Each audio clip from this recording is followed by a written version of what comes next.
बिस्मिल्लाहिर्रहमानिर्रहीम। अस्सलाम वालेकुम दोस्तों, मेरा नाम है अतीक रहमान। आज मैं आपको लेके जा रहा हूँ कोर्ट के उस सफ़र पर जिसमें ना कोई शॉर्टकट होता है, ना कोई ब्रेक, और अगर हो भी तो वो सिर्फ अगली तारीख का झटका होता है। जी हाँ, हम बात कर रहे हैं एक दीवानी मुकदमे की, यानी सिविल केस की। वो केस जिसमें आप अपना हक मांगते हैं, ज़मीन, जायदाद, पैसे, किराया या मुआवजा। कोई भी झगड़ा हो सकता है, लेकिन सवाल ये है कि ये केस शुरू कहाँ से होता है, चलता कैसे है और ख़त्म कब होता है। आज की वीडियो में हम खोल के रख देंगे सिविल केस का पूरा कच्चा चटा। तो लीजिए जनाब, अदालत लग चुकी है, चलें शुरू करते हैं। मरहला नंबर 1, दावा दायर करना। पहला वार। डियर फेलोज, जब आपको लगे कि आपका हक मारा जा रहा है, आपकी ज़मीन पर कब्जा हो गया है, किराएदार ने मकान खाली नहीं किया, या किसी ने पैसे देकर पलट गया है, डियर फेलोज, तो पहला वार होता है दावा दायर करना, यानी लैंड फाइल करना। अब यहाँ मसला सिर्फ इंसाफ का नहीं, फीस, स्टाम्प और डॉक्यूमेंट्स का भी होता है। इसमें आप लिखते हैं कौन है मुद्दई, कौन है मुद्दा आलिया, झगड़ा किस बात का है, अदालत से आप क्या चाहते हैं, और ये सब होता है कानूनी फॉर्म में, जिसे हम कहते हैं प्लेंट। कानूनी ज़ुबान में पढ़ें तो CPC ऑर्डर 7 रूल 1 लागू होता है। तो जनाब, पहला घंटा अदालत का बच चुका है। डियर फेलोज, मरहला नंबर 2, समन जारी होना। अब खेल शुरू होता है। अब अदालत क्या करेगी? मुद्दा को बुलाएगी, समन जारी होगा।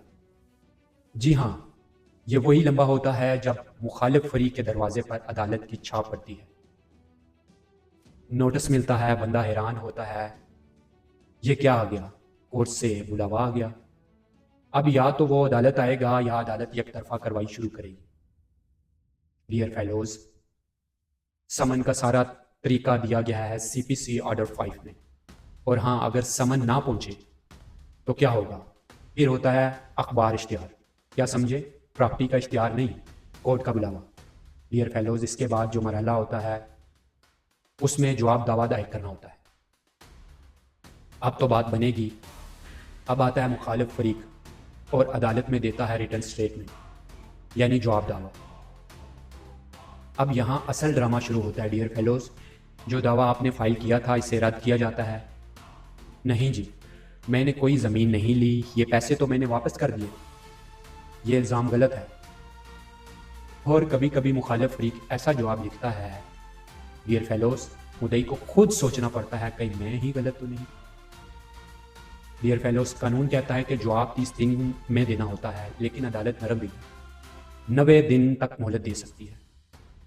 ये सब आता है CPC ऑर्डर 8 रूल 1 के तहत।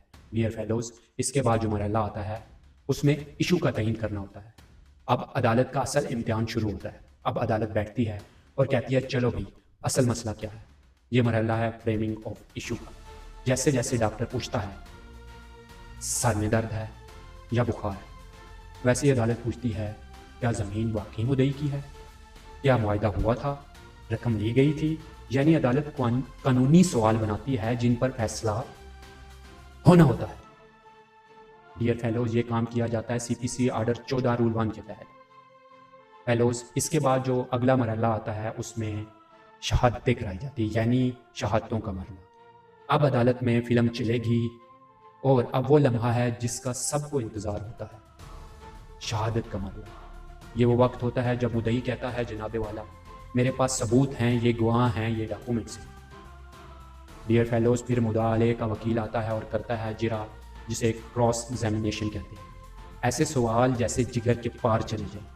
फिर आता है मुद्दा अलैह का नंबर और वो भी अपने गवाहों को लाता है। डियर फेलोज, और मुद्दई के वकील की बारी आती है वार करने की। ये मरहला होता है सबसे सख्त, सबसे खतरनाक, सबसे सनसनीखेज। कानूनी बुनियाद, कानून शहादत order 1984, CPC order 18। Dear fellows, इसके बाद फाइनल आर्गूमेंट्स, आखिरी हमला होता है। अब दोनों वकील अपने दलाइल लेकर आते हैं मुद्दई का वकील, हमने सब कुछ साबित कर दिया, अब हक हमारा है। मुद्दाले का वकील, ये दावा बेबुनियाद है, सिर्फ दबाव डालने के लिए बनाया। अदालत सुनती है, नोटिस लेती है, सर हिलाती है और कहती है फैसला महफूज है। यानी अब बस इंतज़ार बाकी है। डियर फेलोज, इसके बाद मरहला 7, फैसला डिग्री। अब आ गया है इंसाफ का दिन। डियर फेलोज, कुछ दिन बाद अदालत अपना तहरीरी फैसला सुनाती है और अगर आपके हक में फ़ैसला हो जाए तो मिलता है डिग्री।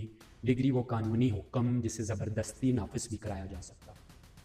फैसला आता है CPC आर्डर 20 के तहत और अगर आप हार जाए तो घबराएं नहीं, अपील का हक भी मौजूद होता है। Section 96 CPC। सिविल केस में जल्दबाजी नहीं चलती, सब्र शर्त है। अच्छा वकील आधा मुकदमा जीत जाता है। हर तारीख पर जाना और फाइल को फॉलो करना लाजमी है। फैसला आपका है।